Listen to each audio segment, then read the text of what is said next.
Hello again, everyone. I'm Channel 2 Sports Director Zach Klein, joined by Michael Carvell, the recruiting blogger for the Atlanta Journal-Constitution. Michael, of course, we want to hit you up on a few hot topics. I'm not going to leave you hanging, my man, in the world of recruiting. And we begin with Sandy Creek High School's Demarre Kitt. How good is he, and what's the latest with his recruiting process? Well, Zach, Demarre Kitt is really good. It's really not a strong class of wide receivers out of the state of Georgia this year, but Demarre Kitt would be at the top of it.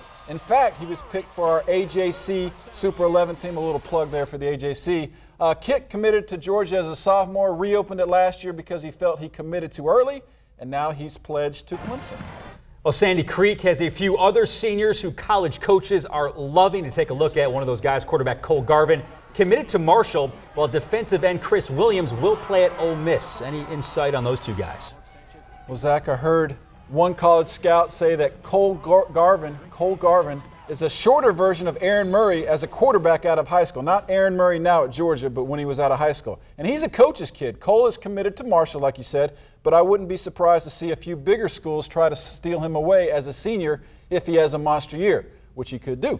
And I think everybody loves Chris Williams. He has got some work to do in the classroom, but he may be the state's best defensive tackle, or at least the best one we'll see on WSB this year. He's not the tallest guy in the world, but neither am I.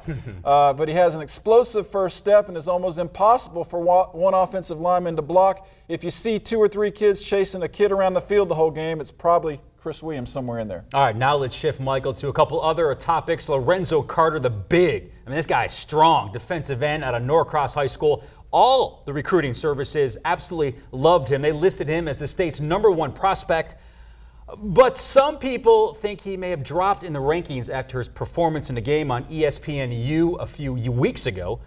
You buying that, or you still think he's at the top of the class? Oh, man, Lorenzo Carter, I think, is the real deal. He's worth all the hype. I think people need to remember that recruiting is mostly about potential and not production. In other words, it's not what you can do right now as a high school player, but what you may develop into a few years down the road in college. And Lorenzo Carter's potential is off the charts. He's a freakish athlete. Lorenzo Carter also may be the state's biggest recruiting mystery. He's all over the map. He's narrowed down to 7 colleges. You have Florida, Georgia, Alabama right now as your leaders. What's your prediction there? Zach, this is very difficult to read. At first, it seemed like he was a lock to go to Alabama.